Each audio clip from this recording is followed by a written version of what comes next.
Hey booze, hey, do your blankets feel like super glue in the morning? Well sis, it's time to shake them off. Welcome to Wake Up Happy Sis, the show that jumpstarts your day with a bang. We're strolling down these self-care streets as we navigate the maze of wellness and healing. We're helping you live happy, healed, and whole. And we do it all with a hearty dose of belly laughs for good measure. Stay tuned and get ready to wake up happy, sis. Hey, booze. Hey, it's your girl, Leanne Dose, your Chief Self-Love Officer over here at the Wake Up Happy Sis show, along with my fabulous co-host, Sharonda Seeley. We ain't mad at her that she been gone for the last week. You know, we're going to hear about that in a minute.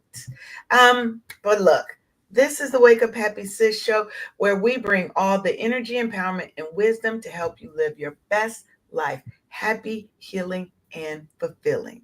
All right. And if you didn't know, we're broadcasting live on KCCR Cityscape Radio, where we're changing the narrative for our people. What's a people? For our people, because we tell our story our way and we're unapologetic about it. Today's episode is extra special because we are diving into health literacy, being your own advocate. So, November is Health Literacy Month.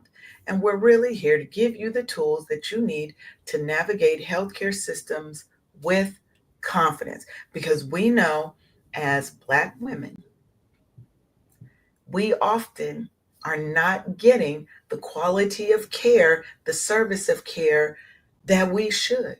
In 2024, there should still not be the highest case of Black women dying during childbirth. We shouldn't be having that, right? So, we've got a wonderful guest on the show today, Daarina Jefferson, a mental health advocate who's helping break down stigmas one story at a time. So, we're talking about advocating for yourself, advocating for your family, breaking through these systemic biases that they have against us, and making sure your voice is heard when it matters the most. So, as always, get your favorite cup of something.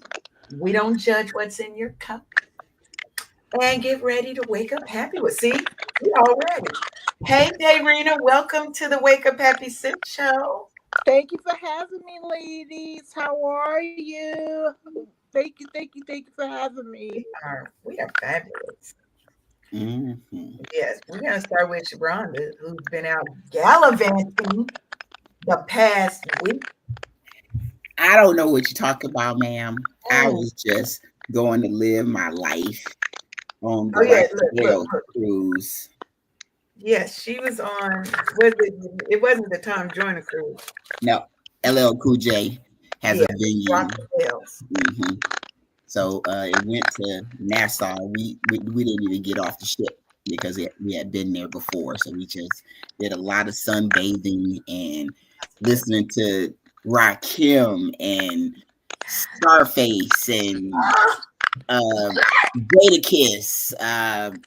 It was all Jazzy Jeff, Red Alert, Kid Capri, all of the things. They owe us nothing. They owe us nothing. Yes. Wow. See, I love that. This is what I'm talking about.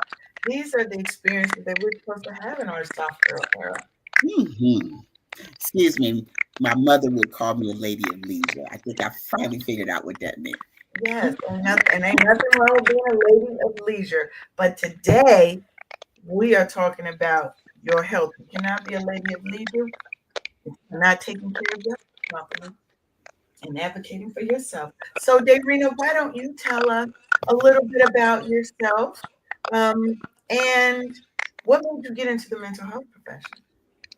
Okay, well, my name is Daarina. I am a mental health advocate because I have bipolar disorder, and I've had bipolar disorder for the past 20 plus years. I'm a stroke survivor. I had two strokes, and I'm a Moya syndrome survivor. So I know what it is to um, be a health advocate. Well, in my case, a mental health advocate.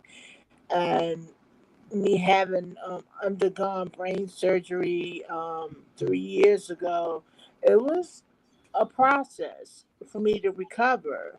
So we as Black women have to learn how to advocate for ourselves and advocate for our health and not put things on the back burner. I mean, if the doctor Yeah. didn't catch the fact that I had Moya syndrome, I wouldn't be here. What is that? That means that on in my case, the right side of my brain was lacking blood flow. And what they Mm. did was they did a brain bypass to reroute the arteries. Oh, wow. And the surgery took about 12 hours. I was in there from 7 o'clock in the morning to 7 o'clock at night. Oh, wow. Uh, and it took me a good 6 weeks to recover. So to get all my motor skills back in order. And I was surprised. And that's a fast time. A lot of people don't recover as fast as I do. I have a neighbor next door who also has a similar thing going on. She had two strokes like me, and she Mm, has to get two brain bypasses. I'm like, this is just sad. You know what I yeah, mean? So Definitely. it's a when you have a lot of things going on, when you put yourself last and you got a lot of stressors, like, and I'm just speaking for me now. I mean, I have a lot of things going on where I have roles of being a mother.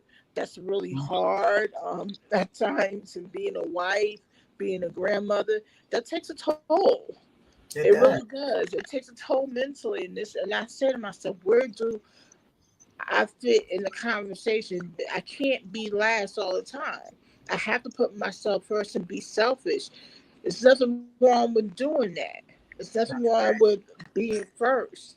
Because if you don't put yourself first, and what's going to end up happening is everything in your world is going to start to falter, and everybody's going to look at you and they're going to say, well, oh my gosh, she's having a connection. They're going to start judging you. And, and it makes for a situation where they're going to put you in the psychiatric ward.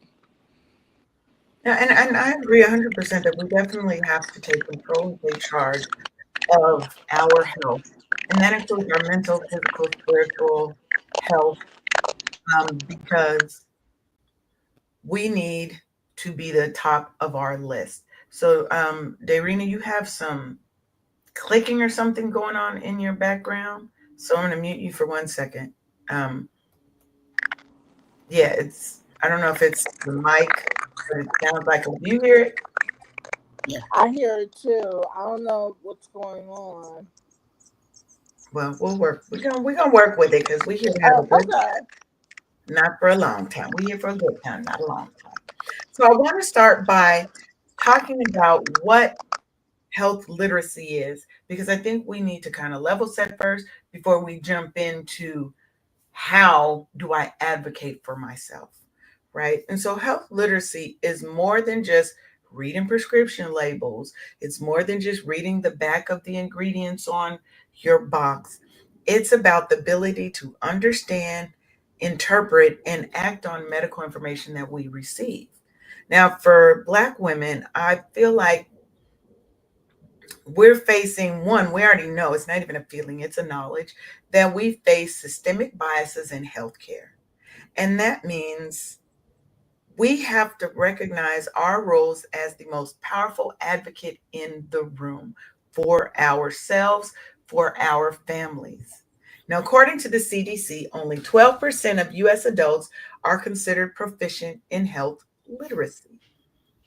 Now, without it, we really run the risk of making uninformed, uneducated decisions that could lead to poor health outcomes, including death.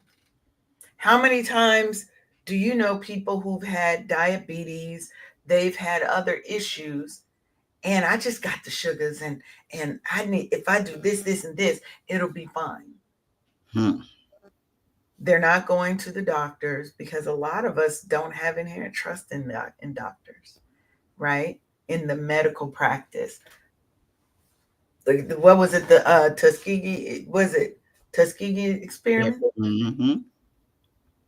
We have a history and a reason for not trusting, right? So, what I want to, this segment, I want to talk about the disparity in health, the disparity.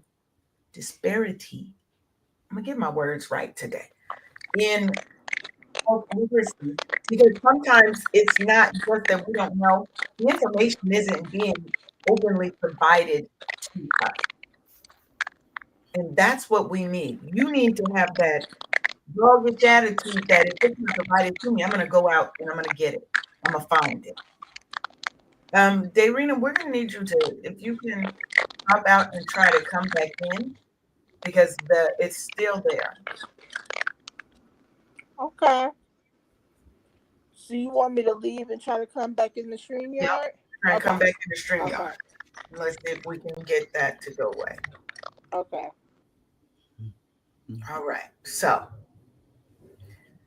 coming from the military, I think you probably have some very interesting thoughts about the health system Hmm. and the quality of care and health literacy in the Black community. What kind of stuff did you see with kind of your soldiers about their understanding of the healthcare system and how things worked and the information there be provided? Like, take these shots. Well, what's in the shot? Excuse me. It was more uh run yourself till you can't hardly run anymore. You run out of feet. Or I Mhm. mean they push, and they look down on going to, we used to call it sick call. That would be going to the clinic if you had any kind of ailment and stuff like that. And it's just but then when we get as a federal employee, they tell you more to listen to your body so you can get the help that you need. So it's a mindset shift, right? I I definitely know. think so. I think in all aspects. I'll say for me, right? Mm. Um, Coming up in just regular corporate America, the first thing they tell you is get the flu shot. I will never take another flu shot in my life. What happened? I got I'm not a person who gets sick very often. I might get sick 2, 3 times a year. Mm. Max. Three is if I'm having a bad year, Mm. right? Generally I only get sick between the transition from summer, winter, fall in Georgia because we don't really have three distinct seasons. We got Swinter. summer, right? Yeah, that's about it. Summer, winter, fall. It's like one little gradation, and then boom, it's cold. So that's usually the only time I get sick. But when I first started taking, oh, you should have these flu shots, and you just listen to the doctors because you believe and you know they've taken an oath to serve and to help. And so you believe what they tell you. Oh, you should do this, you should do that. I got so sick the first 2 years I took it, I've never taken a flu shot again. Mm. Right? COVID, Mm. I did the COVID, the first and the second COVID vaccine. I will not do anymore. Because I know people who've never had it, never got a vaccine, never got anything. And I know people who've had so many health problems after getting the vaccines. Mm. Right. And so what it made me think about was when Daarina talking about her and her neighbor have very similar conditions, how many of these things are environmental, Mm. right? Mm-hmm. They don't tell us what they're putting in our food anymore. Mm. Some of this stuff is genetically created, genetically modified, genetically enhanced, shipped in from other countries. How you got fruit being shipped in from other countries to be fresh? You've got rice and stuff that's made out of plastics and all kind of other things that if we are not cognizant and we are not educated on what's going on with our healthcare system, we will continue to be last in the health demographics. That's true. Right. And I think that impact that it ends up having is you look at people who have chronic illnesses. Think about when we were growing up. I don't know how old you are, Daarina. Sharon and I are proudly in our 50s. And growing up, we didn't have all these conditions. We didn't have all these sicknesses and illnesses and all these things. And it seems like now there are more health conditions ever. I didn't know anything about lupus. Mm. Now I have so many friends who are coming up with lupus. And Same here. I'm not saying they didn't exist back then. They probably did. We didn't have the language or the Mhm. intelligence to speak about them. But we didn't have it at the rate that you see a lot of these new conditions popping up almost every day. Is something new. So let me ask you this, Darina. When you first started having these health issues and what was it called? Moya Moya? Moya syndrome. How did you educate yourself on that condition? And because I've never heard of that. And it's so scary. Sure. I think I think for me, after I mean, first I was just like kind of in shock. So I technically really didn't like get a chance to educate myself until after I Mm, had the surgery. So it was more or less like, okay, what is this? I let the doctor explain to me what was going on. And then I said, you know what, let me go and do my own research that's right. after the surgery once I recover, and then see if whatever, see if what they're saying on the internet and where I'm getting my information from is matching with what the doctor is saying, and it was. And sadly, I said to myself, I said, man, I said, thank God. And it all happened like when I was in the ER and I was complaining about, I think I was complaining about a chest pain, a headache or something like that. And they did an MRI and they said, well, we found something. I'm like, what do you mean you found something? What's going on? And I said, there's something going on with the right side of your head. So um, they sent me to all these different neurosurgeons out here. They didn't want to do the surgery. And I'm like, what's wrong? I have the insurance. Then I looked at it. I said, well, is it because I'm black? They don't want to operate on me? They don't think that they're not going to get paid? I'm like, and I took offense to it. And then it Mm, wasn't until my the specialist sent me to the guy that she was side by side with, and he was excellent. And he's a Indian neurosurgeon. My doctor, shout out to Dr. Gupta. He is fantastic, and he said he kept up with me. He said, "So, Darina, no one wants to do the surgery." I said, "No one wants to do the surgery," and he says, "Okay, then you know what? I'll do it. It's not a problem." Because he said because he was concerned that it was getting worse and worse, yeah. and we set up the appointment, and he went through my insurance. He said, okay, your insurance approved it, and then we're going to go and do it on this day. So we scheduled it for December 17th, 2021 during COVID, and I went and had my surgery. But uh, what? uh, How was it caused? it was caused because I had lack of blood on the right side of my brain, because I had like suffered two strokes back to back. Mm. I can see that. Yeah, I mean, and I'm And a lot of people 47. don't.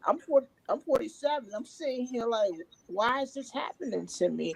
And I'm questioning. I'm like, I have bipolar disorder. How am I going through that and having not one but two strokes back to back? In the same year.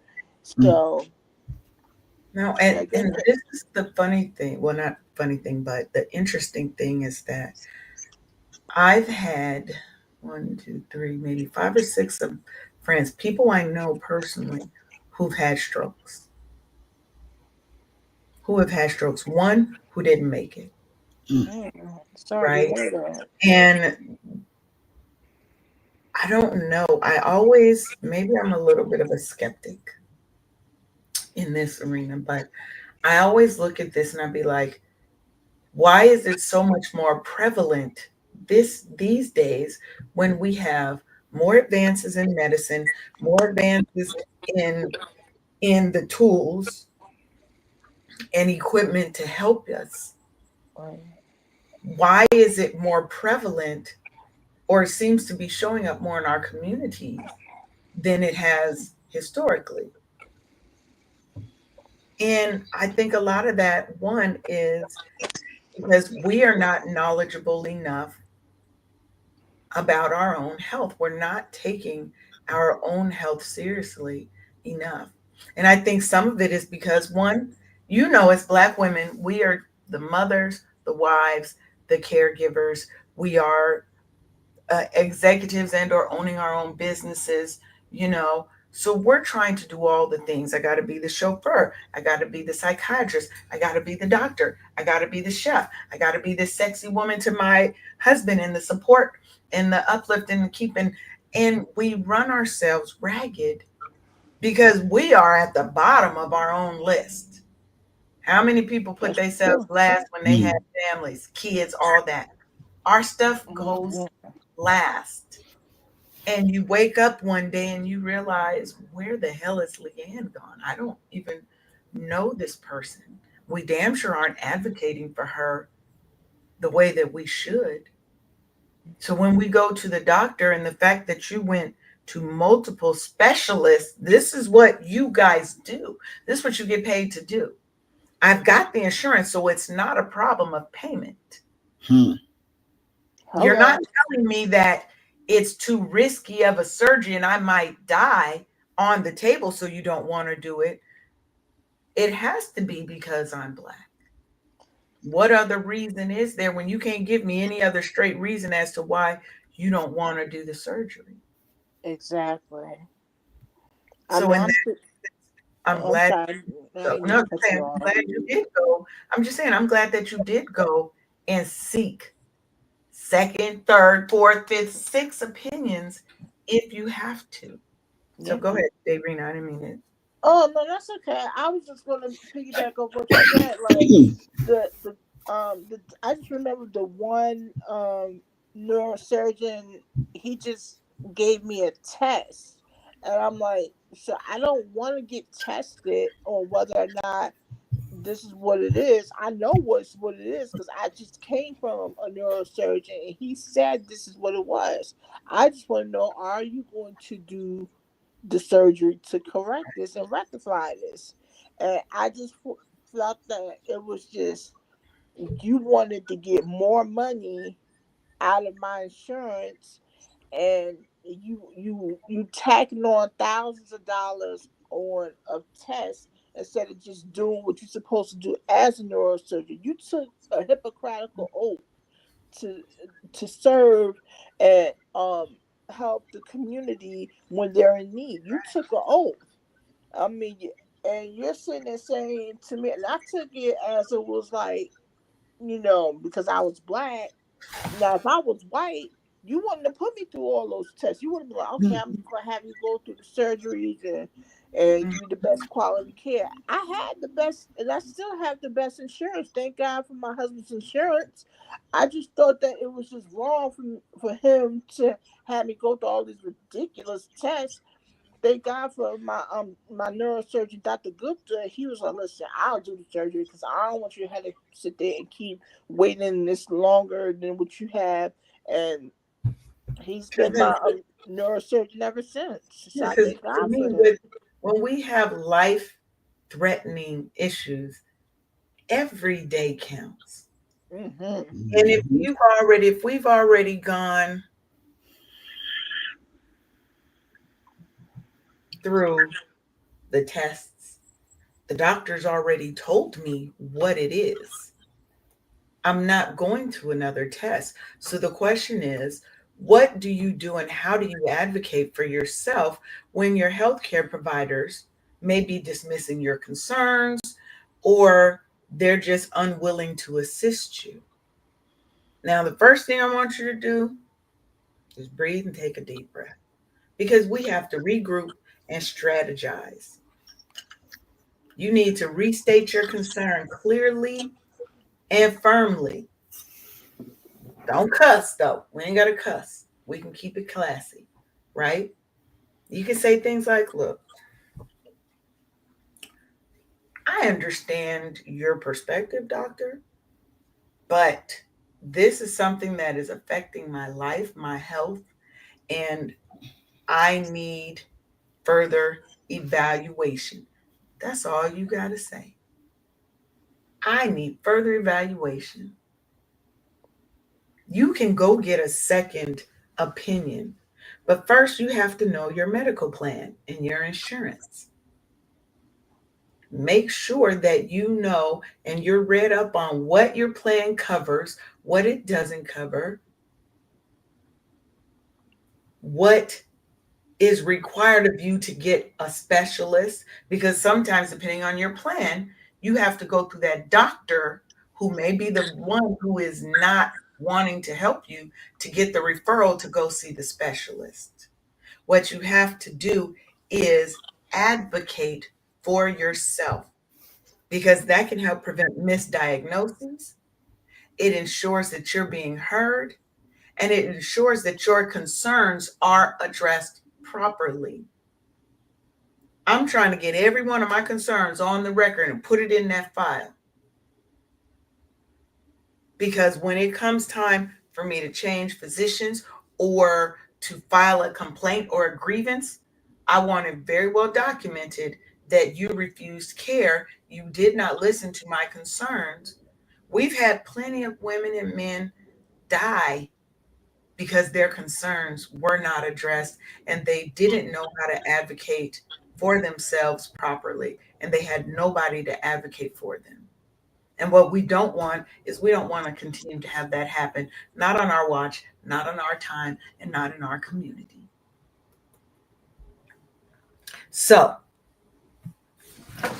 one of the things I also will tell you is most of the health plans, like Kaiser, I have Kaiser, they have an app put on your phone, but most also have a lot of resources to help you improve your health literacy, to understand your plans better, to get mental health support, especially when you're going through something very serious and life threatening.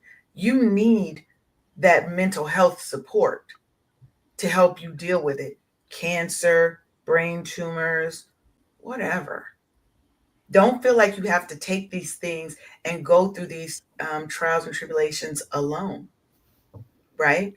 You want to be able to navigate the healthcare system with confidence that you're going to get the help you need when you need it.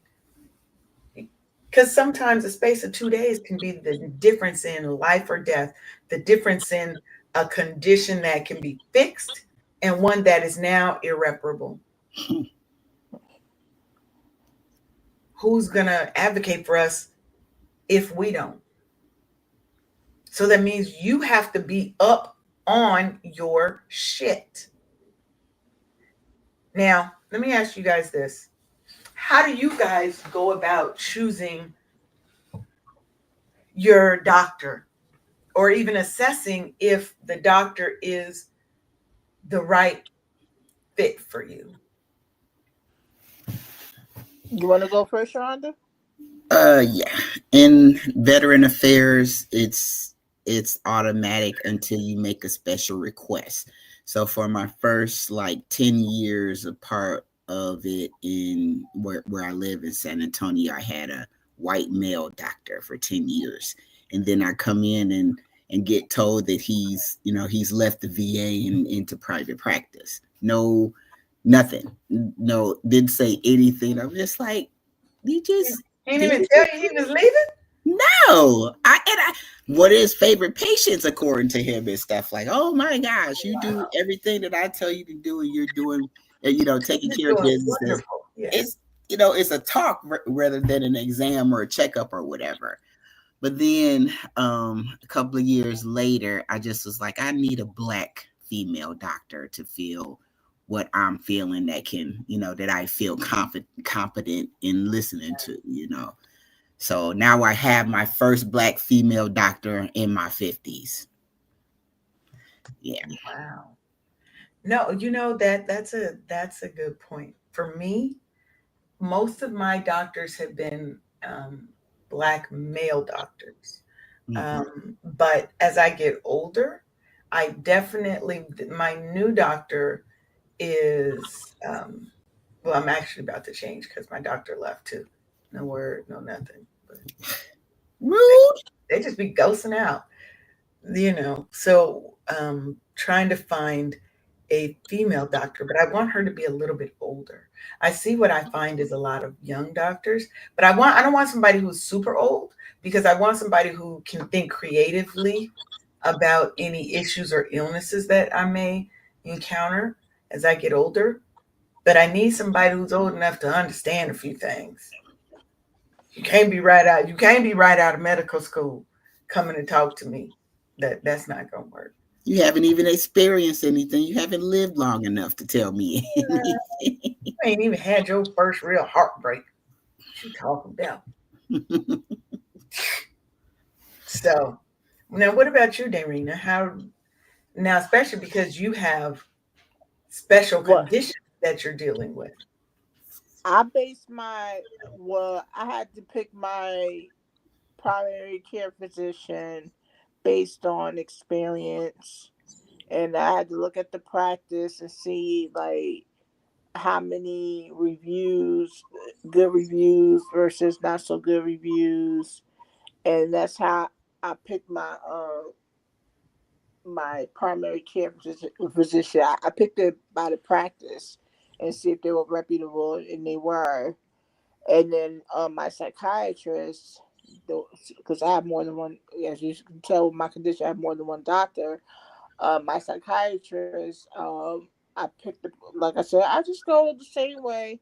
I went by the reputation of the practice and the actual doctor, and read the reviews, and one thing led to another. Here I am, and I've been, and it's been like that for the last 5 years. So it's been good. Yeah, It's I been think really for good. So me, I definitely start with looking into who they are, how long they've been practicing. Like, I'm reading the reviews. I'm going and checking you out online and looking. But I also start with my own intuition too, right? Especially at that first meeting. That to me will tell me, right? Do you feel rushed? Do you feel dismissed? Do you feel listened to, or do you feel unheard during those appointments? To me, those are big red flags. Mm. If I'm telling you who I am, what I am, and you don't even seem to be really listening, nah, appointment over. I'll go find someone else, right? Um, you can also ask a lot of open-ended questions, because you want to see how they respond to things. Mm. You know, ask them if, let's say you've got a condition. Ask them, look, doc, can you just put this in regular people terms, in layman terms? Because I don't understand all that doctor speak, right? And see if they're able and willing to bring it down to your level, so you have a clear understanding, so that you understand what your options are, that you actually feel seen, feel heard, and feel cared about. Because your doctor is your doctor or doctors are some of the most important people end up being in your life, especially if you have existing and ongoing health conditions. So you want to make sure that it's somebody that you feel like you can trust what they're saying. Like Sharonda said, it's easier to trust somebody who culturally, understands what you've gone through, and may not have the stigmas that a lot of doctors have about Black women. I don't know why they think we bleed differently than everybody else and we hurt differently than everybody else. Mm. Probably because you've been trampling on us for life and we still here. Hmm. you know. I But wonder we, the same thing. yeah, yeah. I wonder that a lot. Like, how do I find that right person for me? I had one male doctor. I really liked talking to him because he would talk not just um, specific doctor stuff, but asking about other aspects of your life because that plays an important part of your overall health. If you're stressed about your job, too much stress, you can get brain aneurysms and Mm. health and heart conditions and all kind of problems, right? Asking about your diet or making sure that you're on the right path to have being in the best shape that you can be in, right? Looking at what are other things and being creative. To me, I like a doctor who can think outside of the box so that we can come to a resolution. Hmm. Everything doesn't always have to be by the book per se. Now you got to follow the rules and the laws. Don't be breaking no laws and shit. But I want somebody who I feel like I can talk to and we can get creative about a resolution to my problem. I give you a gray area. Yeah. Yeah, because there's a lot in that gray area sometimes, right? Sometimes it's just that's why I used to like the show House. I don't know if you guys Hmm. watch that show House because even though he was a major asshole, he really taught them how to think outside of just what you see because sometimes what you see is tricking you. And you have to learn how to think on a different level. You have to learn how to think outside the box and to look at other things that are surrounding that problem that could be affecting it that we don't even think about. And so that's why, as we come and talk about advocating for yourself, you have to, the first advocate is you. Can't a doctor can't advocate for you more than you advocate for yourself, right? And how do we navigate our healthcare with confidence? One, I think you start by being prepared for your damn appointments. Hmm. Be prepared for your appointments. If you have issues and things that you guys have been talking about, keep a little journal. You can keep a little journal and walk with you. You can keep little voice notes that can be transcribed nowadays onto your phone so you know this is what happened. I know people who walked around with copies of their medical stuff with them. You aren't gonna catch them off because on this date, this is what we talked about and what we said, right? Have copies of all your tests and all the things. There shouldn't be nothing in your medical file that you don't have a copy of. Because if I need to quickly move to another doctor, I need to be able to have that with me. And I think people who have not terminal, but chronic conditions, they get used to having all of their stuff with them because you end up having to see a couple of different types of specialists. And especially if you've started having the same test, like Daarina said, somebody over there will try to give you the same test you've already had. No, I've already had that. And if you're not knowledgeable and prepared, they gonna hit you with some more costs, Hmm. some more Tell fees, me about it. Yes. right? Now I think when you prepare more, you have a more satisfying outcome Hmm. because you're ready and able to speak intelligently about anything that comes up during that appointment. Make sure you understand your insurance. Read the damn pamphlets and the brochures and all the things so you know exactly what's included, what isn't, how much you owe out of pocket, what your deductibles are, That's right? very important. I wanted to like piggyback off of that if I could, because I used to be a medical biller, Okay. and I couldn't tell you how many times I would get calls from patients that said, "What is a deductible? Why am I paying so much money?" And I'm like, you have to pay. The deductible has to be met before the insurance is covered. That's Hmm. very, very important. And I want everybody. Ooh, just want to fix my camera. Let y'all know that when you have insurance, make sure you understand the breakdown of your insurance, what a co-insurance is, Yes. well, how much is being covered, uh, what is not covered, what an allowance is, your explanation of benefits, all those terminologies that goes along with having an insurance. Make sure you understand that. Make sure you understand your insurance and the breakdown of it. That's all I wanted to add. I didn't mean to cut you off, No, but no. This is what we do. yeah, We do. We yeah, have but conversation. absolutely, because I think we as black people, like when we get insurance, we don't understand it, and we just automatically think we got insurance, everything is covered. That's not always the case. You may get a very astronomical deductible that can't be met in the whole fiscal year, and you sitting here like say you get a low premium. It's like having car insurance. Like the lower the premium, the higher the deductible. That's The right. higher the premium, the lower the deductible.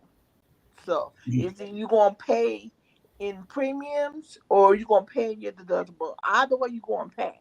So And I think that's a good thing to bring up. One of the things I'll think about is if you know you have some things coming up in that year, because mhm. you may have years where you have a lower deductible because you know, or a lower out of pocket spend, out your out of pocket max before it'll be 100% covered, because you know you have some major surgeries or major things that are happening in your life medically. That's when you're going to want to pay higher deductibles so you have lower out of pocket max. When you're healthy and you know you ain't got a lot going on, then you can probably choose to have a higher deductible and a lower deductible and higher out of pocket costs because you may not be going to the doctor very often. But you're only going to know this when you really get crystal clear on the plans, what they cover, what they don't.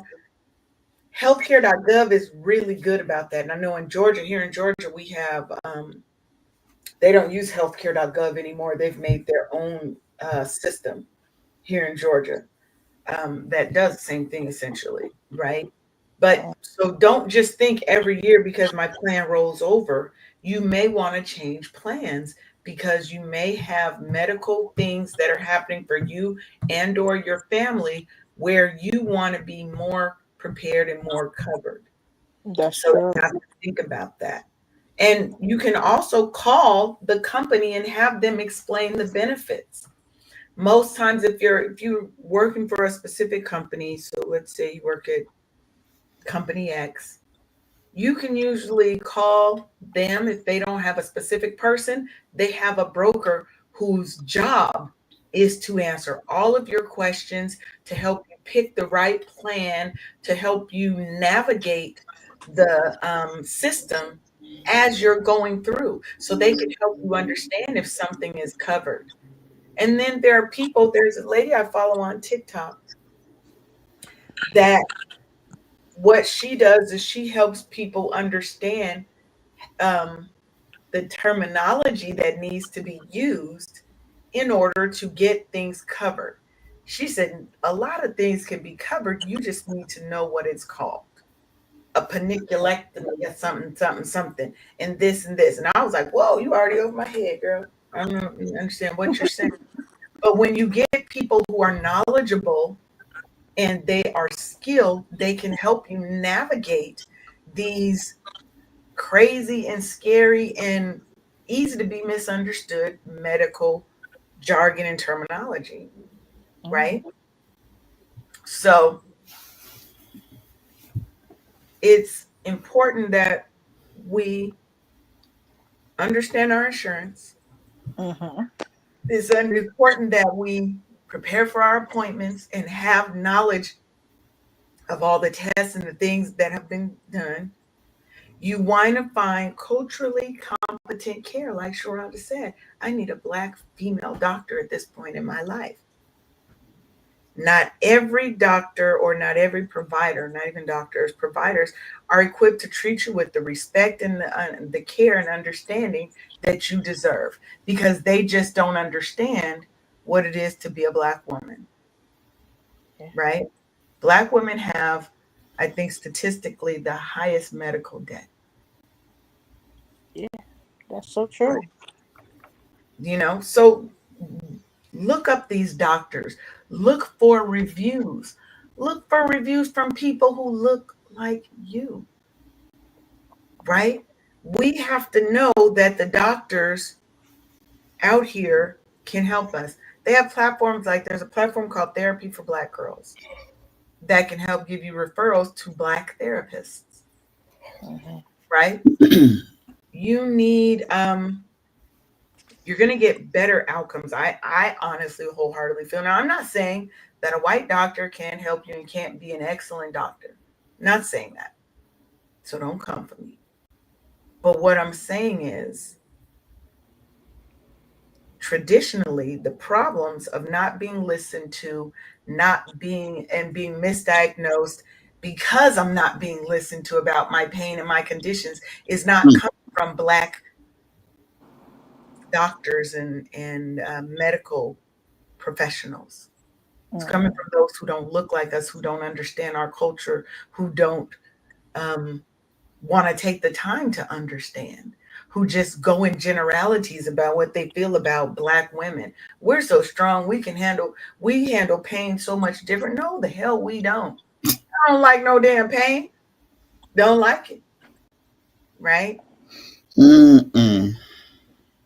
Last two Wow. ways I think that we can do a better job is when you don't understand something that a doctor is telling you.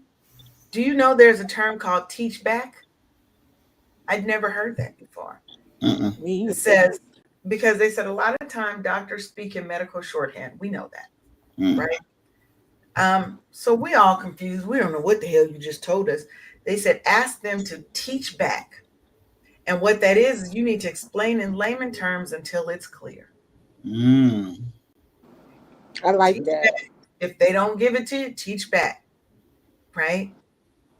And if they resist, you can ask them for written instructions. You can ask them for a diagram if you don't understand, but you need to not leave that appointment until you fully understand what the doctor is telling you about your condition, about the treatment, about your options, about the next course of action, the next steps. They say that patients who understand their diagnoses and treatment options are 50% more likely to adhere to the care plan Hmm. because that's important too. And the last part is advocate for equitable treatment. We know medical biases exist against Black people, Black women in particular. We get dismissed. Our pain is, we're told, we tell you it's at an 8 and you act like it ain't. If Hmm. I tell you it's a 25, it's a damn 25. Hello. We're not taken seriously, and that can have dangerous consequences, like our lives. Hmm. Yeah. So you have to fight for your treatment. Hmm. Make them explain to you why this course of treatment is right and what your other options are. You have the right to get a second opinion, a third opinion if you want to. You don't have to just blindly accept. Just like Daarina said, the doctor explained it to me. Now, I didn't have a lot of time before I had to go have this brain surgery, but then I was able to go back and look and understand and research for myself so I can understand my condition and make sure that it doesn't easily reoccur if that's the thing, right? Are there ways and things that I can do to help prevent it, to help minimize it, right? We need to be able to do that. And then take the medicines. Do what the hell once you feel confident, do what the hell you're told and take the damn medicine. Stop trying to sell the medicine instead of taking it. It We have doesn't make it better. it doesn't. It don't make it better if you're going to go to the doctor and go through all these things and then you're not doing it. Now, sometimes I do understand that the medicines you're taking can make you feel crappy and horrible. But that's when you go back to the doctor and say, hey, something's not right about this. Go ahead, Darina. No, I was saying the medicines are there to make you better. That's what I was saying. Mm-hmm. It's like I know when I was taking my antipsychotic medications, I was taking it, and then when I felt better, I just stopped. But then when I realized about the medication management, oh, I'm supposed to make it to make me feel better, to make me be on the straight and narrow and blah blah blah. And then when I realized what it was for, I understood it better, and I said I have to take it on a daily basis for the rest of my life. It's not something where it's a common cold. Okay, I take this, it's over. I feel better, and I stop. I can't stop taking my meds because I run the risk of having to go back to the hospital. So. Mm. And I think that's very important. That's a very important thing to say because I think that happens in a lot of cases, right? Hmm. And especially if you have a chronic condition, you take the medicine, you start to feel better, so you stop. Mm. That's Yeah. not the case, right? Because you have to take it to manage, especially if it's a condition. Now, if you have a condition that goes away, the doctor will tell you, okay, we're going to take this for 6 weeks, 6 months, and then we'll check it again and see. Otherwise, you need to stay the course and we need to be diligent and consistent with our health care. That's true. How many people that you know have mental health issues that have to take medicine when they don't take it? A lot of things can happen. Mm-hmm. I had a cousin, Yeah. I have a cousin who, when he came back from being in the military, he was mentally um, altered. Mm. He would hear voices and he would talk to people, and he wasn't taking meds, right? He wasn't taking the meds. And last time I saw him, he was living on the street, and it broke my heart to see that. But I Mm. had small kids. I couldn't, he used to live with me, and I had to put him out because he would be talking to these people, and I feared for my life and the life of my children. Mm. Yeah. And you have to choose you have to choose safety first. We can't Absolutely. always help everybody. Sometimes advocating for somebody does not mean you have them come and live with you. You can fight for them in other ways. Fight for them with your tax dollars, fight for them with your voice to your local government officials. There's a lot of people going to be fighting now that y'all let Agent Orange go ahead and get back in office. Hmm. See a lot of the changes that he's going to try and push through and rush through. Look at his cabinet selections that he's making. If this doesn't scare you, if you weren't scared before, especially all the non white people, I'm going to just say it, who voted for him, especially my Latina and Latino brothers and sisters, who he wants y'all all sent back. Hmm. Hello. But you guys want to be so anti black that you are anti you. There you go. When Save you for the see people in the the changes back. that this man is going to make for our healthcare systems, for equality, we didn't advocate for ourselves properly enough. We did our jobs, but there weren't enough of us advocating for ourselves and fighting this fight. It's not just in the medical arena. Like I said, other aspects always impact health care. So we have to be the ones doing the piece, right? We know racial bias is real. We know gender bias is very real. How do we address it? Do we do like the bison and head right on into that storm? Or we going to do like all the other animals and run away and let it overtake us? Now is the time when we have to stand up, we have to fight. We have to break through these biases, and we have to let our healthcare providers, our government officials who affect our healthcare providers, we have to let them know. I don't feel like my symptoms are being taken seriously. Can you find me another healthcare professional that I can talk to? Look and know what your options are. Like Sharonda said, in the military, they didn't get options unless you knew to ask. And I think the military, you tell me if I'm wrong, Sharonda, is not an easy ask place. It's not an easy ask kind of place. Nah. You're taught You're right. follow orders. You're taught to follow orders. The order says you go to the doctor. The doctor says you do this.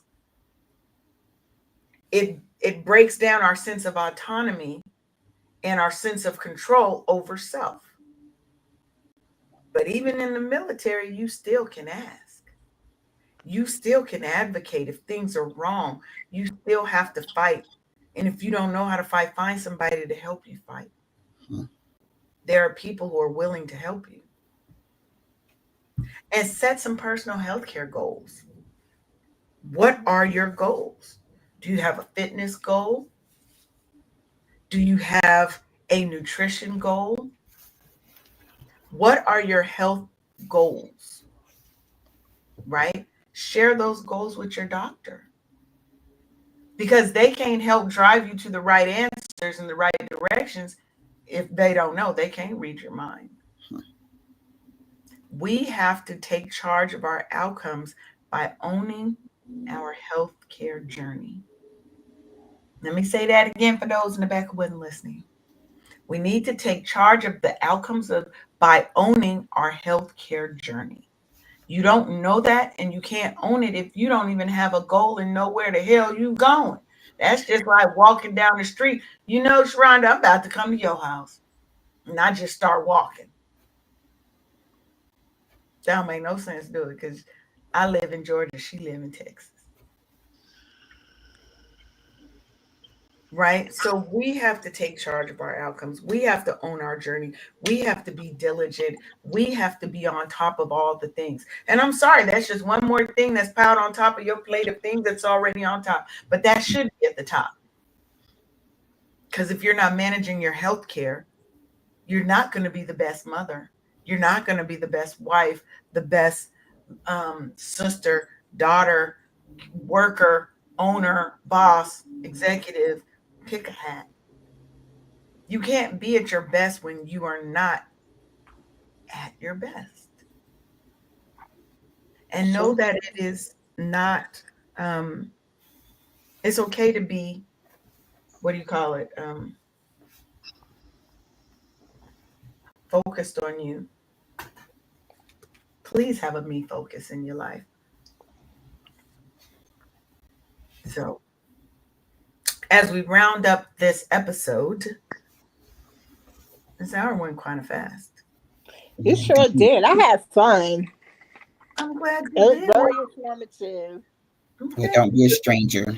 Yes, don't be a stranger. Now, tell the people how they can find you, how they can support you, how they can learn more about your journey and what you do as a mental health advocate. Okay, well, you can find my podcast, which is called Nina, Nina. I Am Not My Illness on Spotify and Spotify for Podcasters. Apple, I believe, has it. I'm going to put some more episodes up there. You can find my IG. It's lowercase DAARINA Daarina Jefferson. And you can find me on Facebook, first and last name, Daarina Jefferson. And I'm working on the book. It's called, same as the title of the podcast, which is called Nina, I Am Not My Illness. So hopefully, if I don't stop procrastinating, which I will stop procrastinating, it should be out by summer of 2025. So Well, stop procrastinating, Daarina, and get on it. You could have that Yes, book. ma'am. You could have I'm that book already on written the in a chapter weekend. 2. You could have that book written in a weekend, Daarina. Hit me up after. We'll talk about it. Okay, I This is will what do that. Yes. So, Sharonda, anything you want to say, Miss Lady of Leisure? Leave the people with a good word. Definitely listen to your body, and if you are in contradiction to what your doctor has prescribed you because you're trying to lose weight but the medicine they prescribe is making you take on water, say something.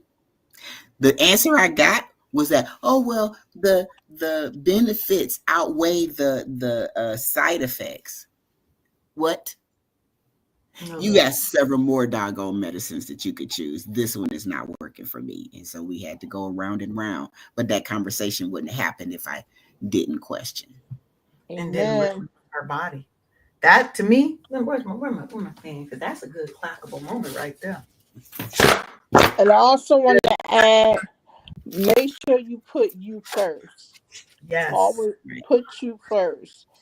Don't Yes. be afraid to ask questions when it comes to your insurance, and Hmm. be knowledgeable. Just call your insurance if you have any issues with um getting things covered. If you want to know what a deductible is versus Hmm. what the assignment of benefits, explanation of benefits, that kind of thing.